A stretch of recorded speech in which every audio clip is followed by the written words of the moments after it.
थानिया आदमी देख के बेरो करती है ये ना कौन से प्रोफेशनल में के बेरो बड़े बताओ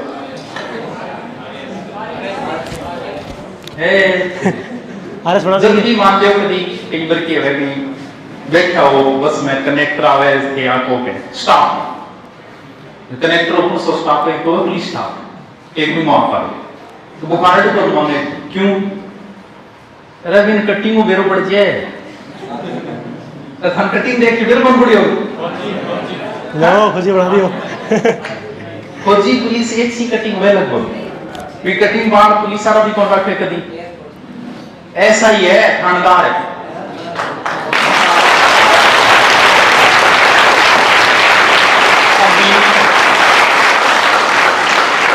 अभी ट्रेनिंग कंप्लीट हुई है और पुराना टाइम में जुड़े है कई बार कहता गुरु जी के थे मनी ने स्टाफ पर फॉलो करो मैं थे थानेदार लागे बात हाँ नहीं थानेदार जी कह रहे हो थे माने पसंद करो तो मैं भी थान फॉलो करांगा लेकिन सरता है नौकरी लागो और मेरे का ना जी और मेरी आईडी लेके से खुद फॉलो कर लिया मैं फॉलो करूंगा था अब थानेदार बने अब कोई आनंद आवे तो खुद से तो किन किन फॉलो कर रखे है यार आरएस थानेदार एसडीएमओ नीचा को नहीं आपने भी कोई आज टीचर्स डे है आप बच्चा इतना सम्मान करे नीचे कुछ रीट का लगभग 500 बच्चा बैठे हैं और 500 एक लड़को पेन ले गए एक मात्र 500 इतना आदर सत्कार बढ़िया है खूब है और ए भी थे देखो हम स्टैंडर्ड देख के खड़े आए या पाया आज टीचर्स डे और बाकी काम के दिखा बैठे रहिए और नाम नाटक करियो तो थोड़ी बहुत ही एकदम थोड़ी बहुत शर्म करियो अगर तुम से कोई एक पेन आई तो कहे पेन मैं तो थाना तो कहे को नहीं हमें आईफोन चाहिए अब कहीं को नहीं है भी मार्का एक्स्ट्रा पड़ी है तो पेन कॉपी आ चीज भी कौन दी जाता है 2 रुपया लिया था अब कहीं को रुपया तुम्हें देखे ही को नहीं हाँ, वही तो। तू जिसको भी पेन है वो पेन चट्टी हाँ लगा भाई अब देखो ए खा गए जो को बच्चों कचरों को चाहिए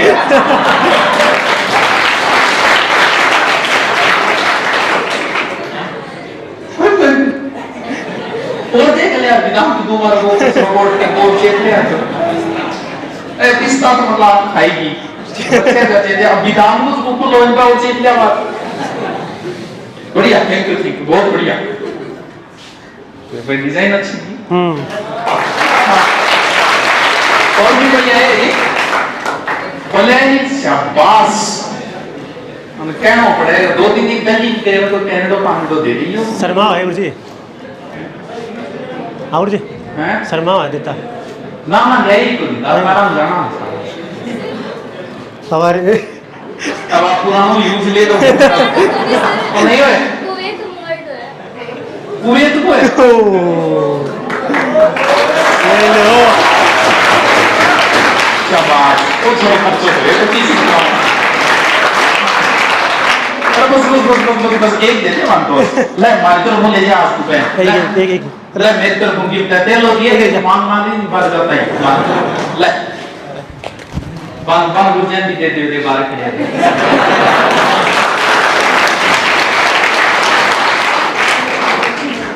हैप्पी टीचर्स डे सबको हाँ थैंक यू ये दिन गिफ्ट सीधो कौन दे जाए जो भी एक नियम होता है कि आप जब भी कभी किसी बड़े आदमी से मिलने जाओ ये हमारे धर्म ग्रंथों में कि कुछ लेके जाओ ये अब ए मार्कन है तो मिठाई को डबल है मानना भी कभी जाना पड़ेगा तो है कोई छोटा मोटा आदमी बनिए 2 स्टार है और एक थानेदार जिससे चाहे ना उसे आबाद कर दे जिससे चाहे उसे बर्बाद कर दे हाँ जिससे चाहे उसे कर सकता है राजा होता है थानेदार बनो ना तब शेर बनो ये छोटा बड़ा शेर को कभी देखा है शेर देखना कभी ऐसे आगे से गुजर रहा है ना इधर उधर नहीं देखता हो कभी कोई मतलब नहीं उसे और भेड़ पकड़ लिया हर कोई हॉर्न मारे ची ची और जब शेर सामने आता है ना अब सोचो वर्दी पे तो सिविल है 2 स्टार लागेड़ा हुए रोड क्रॉस करता था लागे कोई हॉर्न मार देगो वो काद को नहीं कोई हॉर्न मार दे थे कोई बिगर नाटक को बैग है रोड के बीच में मार दे तो वो प्रतिभा से तो ये साल ये 2 है मुश्किल से 2 साल इन 2 सालों में सारे काम करने लड़ाई दंगा भी नहीं करना, पढ़ाई भी नहीं करना, आंसकी भी नहीं करना, घुमा फिरी भी नहीं करना। अब डिपेंड तुम्हारे ऊपर है, या तो इन 2 सालों में आनंद लो और सारी जिंदगी दुख पाओ, या फिर इन 2 सालों को दुख से गुजारो, सारी जिंदगी ऐसी ऐसे है, शेर बन के रहोगे। औकात नहीं किसी की कि सामने बैठ जाए पूछे वगैरह, औकात नहीं दे भाई मेरी दादागिरी चले। क्या दादागिरी? इन दिन कोई टेम्पो ऐसा लड़की होगी, दादागिरी क्या है? तेरी दादागिरी चले, एक काम कर तू थाने में जाके दिखा देगा, थानेदार बात करके दिखा देगा बैठी बट देर पड़े तेरी दादागिरी चले। एसडीएम को बात हुए तेरी वह गई, थानेदार ने सीधी घंटी मारनी हिम्मत है थारी को नहीं, लेकिन दादागिरी है वो बोलो दादागिरी। तो भाई साहब आप सीधा एसडीएम को बात करा, कोई मामलो है डीएसपी तो काल करे पार्टी पर बुलायो मैं बहुत कहता था अब इतना सैलरी में 2 मिनट बापू जी चले थे दादा ही चले जिंदगी में खराब हो चुकी है। तो आपको अनुभव, क्योंकि ट्रेनिंग लाइफ और कॉलेज लाइफ 2 ऐसी लाइफ है जिसे आदमी कभी नहीं भूल सकता। आप अपनी कॉलेज लाइफ को हमेशा मिस करोगे सारी उम्र, और एक बार ट्रेनिंग लाइफ, तो ट्रेनिंग लाइफ भी जी गए तो आप होगी, क्योंकि अच्छे लोगों की अगर एक बात भी सही से अगर ग्रहण कर लो तो क्या पता कितना कुछ बदल जाए। महाभारत का सबसे बुद्धिजीवी व्यक्ति था विदुर, सुना क्या कभी नाम? महाभारत का सबसे बुद्धिजीवी व्यक्ति था वो। बुद्धिजीवी व्यक्ति अगर एक बात भी बोलता है ना तो उसे हमेशा ध्यान रखो, क्योंकि ऐसा उनमें अनुभव बोलता है। तो नाक्सा ग्रह के अंदर थे पांडव, तो उस समय सभी की सूचना आई, तो विदुर ने सूचना भेजी, एक ऐसी लाइन भेजी उसके पास कि जब भी आग लगती है तो चूहे जो है वो धरती के अंदर घुस जाते हैं, बिलों के अंदर। और बोले की लाइन भेजी है का क्या? लेकिन सबसे बुद्धिजीवी पांडवों के अंदर कौन था? धर्मराज युधिष्ठिर। युधिष्ठिर बोले यार आपको बिना मतलब तो कौन दे जाए, इनकी गड़बड़ तो ही लाइन है, खोदो अंडरग्राउंड एक सुरंग खोदो। और उस समय नाक्सा ग्रह जब आग लगी तो वो बचे थे विदुर के एक वाक्य की वजह से। तो बड़े लोग जो आपसे आगे हैं उनसे नफरत मत करो, उनसे कुछ सीखो, उनसे बोलने का तरीका सीखो, उनसे बात करने का तरीका सीखो। वो कैसे? मैं अभी सोनू सूद के प्रोग्राम में गया था, तो मैं सारा ही आया जी मीडिया रिव्यू, मतलब बड़े आदमी इतनी को मुलाकात करी, हंस गए, जब मानो को पुराना जानका है अठे पुराना भाई ना मिले तो मुंह लटकाएगा मिलो। तो उन लोगों से अभी हम जयपुर के अंदर थे गुरुजी, तो मीटिंग थी, मुक्ता मैडम थी, उनका हेसमेंट था और 2 हम बैठे थे, तो ऐसी बातें चल रही थी। तो उनको जल्दी था, बीच में 1 घंटे का गैप लेके आए थे, कोई बड़ा अधिकारी आया हुआ था उससे। तो जो वेटर है, वेटर खाना वगैरह दे के और जी वापस आने पर से जो 2 चक्कर में काटना पड़ जाए, तो बन ठीक गुरुजी का सारी प्लेट की एक प्लेट जसा ली, जसाते हैं प्लेट डी लंबी, तो बिल्कुल ढूंढी। अब उस समय आप लोग जो बोलते हो ना मेरी दादागिरी थे, तो के भी वेटर को ऊपर चढ़ जाओ, क्या है ये क्या चेंज है, नहीं इंग्लिश 2-4 लाइन बोलो। उस समय मैडम ने क्या कहा, बेटा तेरे लागित बोली, ये बड़े लोगों की बातें हैं ये, कितना अब सोचो कौन सी बात, वो एक एसडीएम है, वो अगर वेटर को कुछ कहते तो उसी समय छुट्टी होती। और जब वो गाड़ी में बैठ गई जल्दी में, फिर बैठ के मैडम वापस उतर गई और अपने हस्बैंड से बोले ऐसा करो, वो मुझे दुख हुआ, उस लड़के को 500 रुपये दे के आओ, दे दिया इधर। ये बड़े लोगों की बातें हैं। आदमी जूझू ऊंचा होता जाता है क्योंकि नम्र स्वभाव होता जाता है। अटे कार्ड चेक करे मुझे तो बड़ा बिगड़ पड़ जाएगा, मैं रोजा ना हूं नहीं तुम्हारे बिछाने पर भी यार अगला काम है 10,000 के अपने दिया 15,000 में क्या ना दिया कार्ड चेक करना, तो था कि बिगड़ गई जाए दिखाते वक्त, तो क्या दादागिरी दिखाओ जी। तो स्वभाव अपना ऐसा रखो, बड़े लोगों से कुछ सीखो, उनका बोलने का तरीका, बात करने का तरीका, चलने का तरीका, हर एक चीज को फॉलो करो, नफरत मत करो उनसे, सीखो उनसे कि वो नए लोगों से मिलते हैं तो किस प्रकार बातें करते हैं। कल को क्या पता आपको भी मीटिंग करनी पड़ जाएगी, तो मीटिंग के अंदर क्या है, व्यक्तित्व है, तो है बात कर लो। अटकिया की मीटिंग करना है, बैठ जाने मुझे तो चाह भाई से सबड़का मारो जीत रहे 2 बेल देंगे गरीबी है क्या चाह भी कर जा देखिए। हां क्यों खड़ा होएगा बड़ा एक पेड़ी ऊपर ही यहां काम कर लेगा, ऊपर खड़ा होके हो तो थोड़ा सा सीखो, थोड़ा सा बड़े लोगों को फॉलो करो, जितना हो सके उतना, इन अपराधियों को फॉलो मत करो। तो गुरुजी 2 ज्ञान की बात ऐसा ही नहीं भरती, थोड़ा सा बता दो कि तरीकों करे के रोगांगी दोस्त ना लाग गया। चलो थोड़ा काम पर रहते संभालो 5-10 मिनट ले।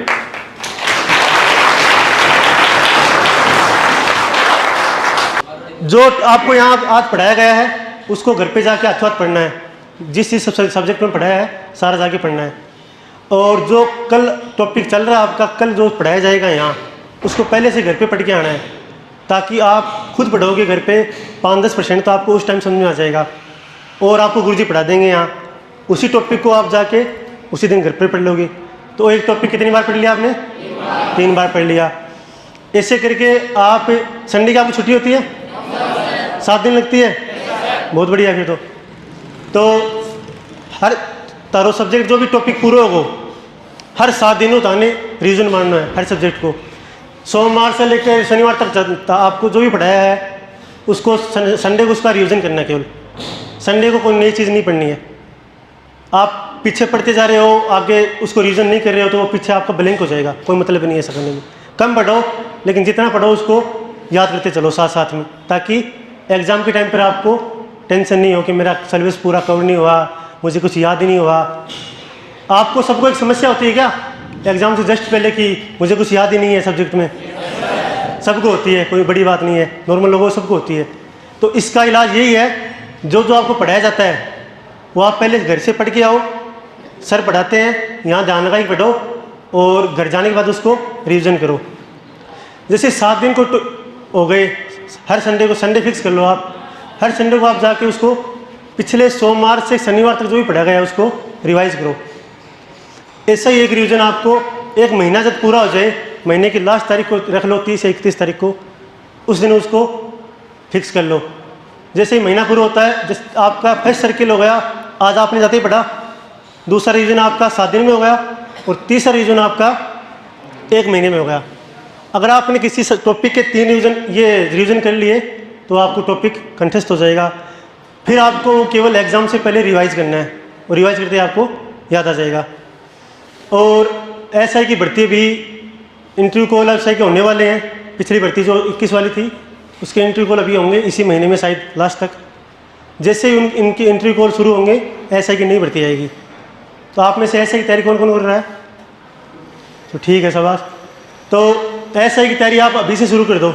आप ये मत वेट करो कि भर्ती आएगी, फार्म भरेंगे तब पढ़ेंगे, डेट आएगी तब पढ़ेंगे, क्योंकि एसआई का सिलेबस बहुत बड़ा है। फर्स्ट पेपर उसका हिंदी है, हिंदी में जो अच्छा करेगा वो एसआई में सिलेक्शन लेगा। फर्स्ट पेपर हिंदी के कितने नंबर का होता है? 200 का। मेरे फर्स्ट पेपर में, मैं आज फर्स्ट पेपर की वजह से यहीं खड़ा हूँ, हिंदी की वजह से। मेरे फर्स्ट पेपर में स्कोर रहा था 183 नंबर 200 में से, ठीक है। तो आप हिंदी में जितना अच्छा स्कोर करोगे उतने ही आपका सिलेक्शन के चांस बढ़ेंगे, क्योंकि सेकंड पेपर में सब्जेक्ट बहुत सारे हैं। History, polity, geography, math, science है, रीजनिंग है, करंट है, बहुत टॉपिक है।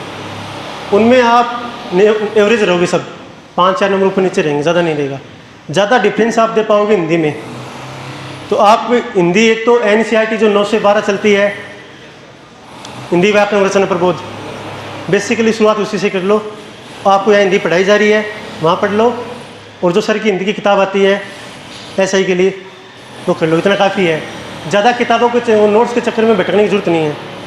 जितनी ज़्यादा आप किताब पढ़ रखोगे उतनी ज़्यादा परेशान होगे, याद नहीं होगा, क्योंकि सबका पढ़ाने का तरीका अलग अलग होता है, समझाने का तरीका अलग होता है।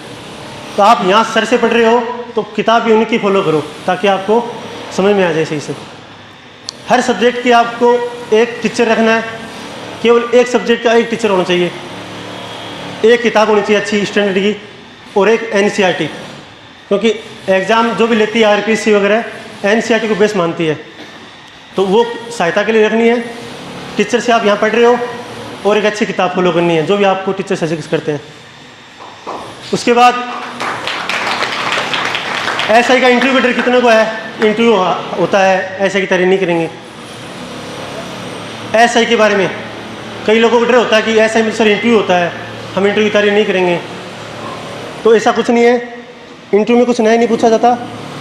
जो आज तक आपने किया है और जो आपने आज तक पढ़ाई करी है, जो भी कुछ आज आपका डिस्ट्रिक्ट वगैरह वही पूछा जाता है, उसकी टेंशन लेने की जरूरत नहीं है। आप तो पहले एग्ज़ाम की तैयारी करो। तो और एसआई की वैकेंसी शायद दिसंबर में, तो या तो दिसंबर में एग्ज़ाम हो सकती है, फिर जनवरी में एग्ज़ाम हो सकती है। आप ये सोच रहे हो कि मुझे 6-7 महीने का टाइम दिया जाएगा, वो कोई उसके लिए आधार नहीं है कि आपको 6 महीने टाइम दिया ही जाना चाहिए। कभी भी आरपीएससी आपको 3 महीने के ज़्यादा टाइम नहीं देगी, 3 महीने में एग्ज़ाम करवा सकती है। तो आप सोच रहे हो कि वैकेंसी आएगी, उसके बाद फॉर्म भरेंगे और जब डेट आएगी तब तैयारी करेंगे, वो तैयारी आपकी कोई काम नहीं आएगी। हमारी एसआई की भर्ती 2016 में आई थी और हमारा पेपर हुआ था 2018 में। 2-2.5 साल तक हमने कंटिन्यू पढ़ाई रखी और ज्वाइनिंग हमारी 2021 में हुई थी। तो ये लंबी प्रोसेस है, आपको मोटिवेशन बना के रखना है। और मोटिवेशन के लिए आप गुरुजी से ज़्यादा जरूरत नहीं है किसी कहीं जाने की, आप तो डेली यहाँ आओ और कंटिन्यूटी रखो। मेन चीज़ कंटिन्यूटी रहती है, कम पढ़ो लेकिन डेली पढ़ो। आप आज 8 घंटे 10 घंटे पढ़े हो, कल आपने स्किप मार दिया, कोई पार्टी में चले गए, शादी में चले गए, उनको आप थोड़ा स्किप करो। अभी पढ़ो, चाहे 5-6 घंटे पढ़ो, रेगुलर पढ़ो। आपको टाइम टेबल बना के नहीं पढ़ा जाता है, मत पढ़ो, कैसे पढ़ लो, टॉपिक वाइज पढ़ लो। रात को नहीं पढ़, सुबह उठ के नहीं पढ़ा जाता, कोई दिक्कत नहीं है, रात को पढ़ लो। लेकिन दिन के कम से कम 6 या 7 घंटे तो आपकी पढ़ाई के आने चाहिए। सुबह 4 बजे से शुरू होता है प्रोग्राम, सुबह 4-4:30 बजे उठना, फिर रनिंग होती है 2-3 किलोमीटर, फिर पीटी होती है, परेड होती है, फिर इंडोर क्लास होती है। मतलब शाम को 8 बजे फ्री होते हैं, सुबह 4 बजे से लेकर शाम को 8 बजे तक बिजी रहते हैं। ट्रेनिंग आप कर लोगे, इतना सब गांव के ही हो, जरूरत ही नहीं है। इतने शहरों के तो जो शहर में रहता है, काम नहीं करता है खेतों में वगैरह, इतना हार्ड वर्क नहीं करता, उनको दिक्कत आती है ट्रेनिंग में। अपन गांव के लोग हैं, ट्रेनिंग आराम से कर लेंगे, ट्रेनिंग की टेंशन मत लो। आप पढ़ाई करो। अभी तो आपके जो हिंदी के नोट्स हैं उसके बाद आपको कुछ पढ़ने की जरूरत नहीं पड़नी चाहिए, किताब अलग रखने की जरूरत नहीं पड़नी चाहिए। किताब में कुछ एक्स्ट्रा दे रखा है, कुछ कोई उदाहरण छूट गया तो उसको आप हर टॉपिक के बाद में 1-2 पेज खाली छोड़ो और उसको वहाँ पर मेंशन कर दो जाते ही कि सर ने आज क्या क्या पढ़ाया है, क्या एक्स्ट्रा बच गया, कुछ भी उदाहरण वगैरह जो आपको नहीं आ रहा है वो उसमें ऐड कर दो। और हर टॉपिक का रिवीजन करते रहो साथ साथ में। हिंदी आपकी अच्छी हो जाएगी, कोई दिक्कत नहीं है, नो डाउट। सेकंड पेपर का ध्यान रखना है। सेकंड पेपर में दिक्कत आती है कि उसमें सब्जेक्ट 5-6 है और अपना एक सब्जेक्ट वीक रह जाता है तो अपन लोगों के बराबर नहीं आ पाते। तो उसमें ज़्यादा पोर्शन राजस्थान जीके का ही है। राजस्थान जीके आप यहाँ पढ़ रहे हो तो इससे बाहर पढ़ने की जरूरत नहीं है बेसिकली, ठीक है, इससे काम चल जाएगा आपका। और उसके बाद करंट वगैरह है, यहाँ करंट पढ़ाया जाता है क्या आपको? ठीक है, तो करंट के लिए आप मासिक जो मूवमेंट आती है और एक क्रोनोलॉजी आती है, उन दो को फॉलो कर लो, काफ़ी है। हर महीने पढ़ते रहो। अभी आप ये सोच रहे हो कि एग्जाम से जस्ट पहले पढ़ लूँगा, 5-6 महीने का करंट एक साथ पढ़ नहीं पाओगे आप। अभी आप नॉर्मली दिन का आधा घंटा करंट को दो, किताब ले आओ मासिक, 1 महीने पढ़ोगे उसको, 1-2 पेज पढ़ोगे तो आराम से हो जाएगी, ठीक है। न्यूज़पेपर पढ़ सकते हो तो वो और भी अच्छा रहेगा, लेकिन उसमें आपको टाइम ज़्यादा लगेगा। आपकी काम की चीज़ तो किताब में मिल जाएगा आपको, करंट अफेयर्स में। हिंदी की यूट्यूब वो करंट की ऑनलाइन क्लास कौन लेता है? लेते हो आप में से? हाँ, वो भी आप ले सकते हो, लेकिन उसमें ज़्यादा टाइम खराब होगा आपका। और कुछ किसी को ऐसा ही संबंधित? क्या, जोर से बोलो। स्कोर मेरा 289 था। मेरी ऑल ओवर 86 रैंक थी राजस्थान में और अच्छा स्कोर था मेरा। अभी भर्ती आएगी, 700-800 के लगभग पोस्ट आने की संभावना है। बड़ी भर्ती आएगी तो अभी से तैयारी पर लग जाओ, जिसको ऐसा ही बनना है। और कहीं भटकने की जरूरत नहीं है, यहाँ इस जॉब में आप आ गए, जरूरत नहीं है फिर आपको कुछ आगे।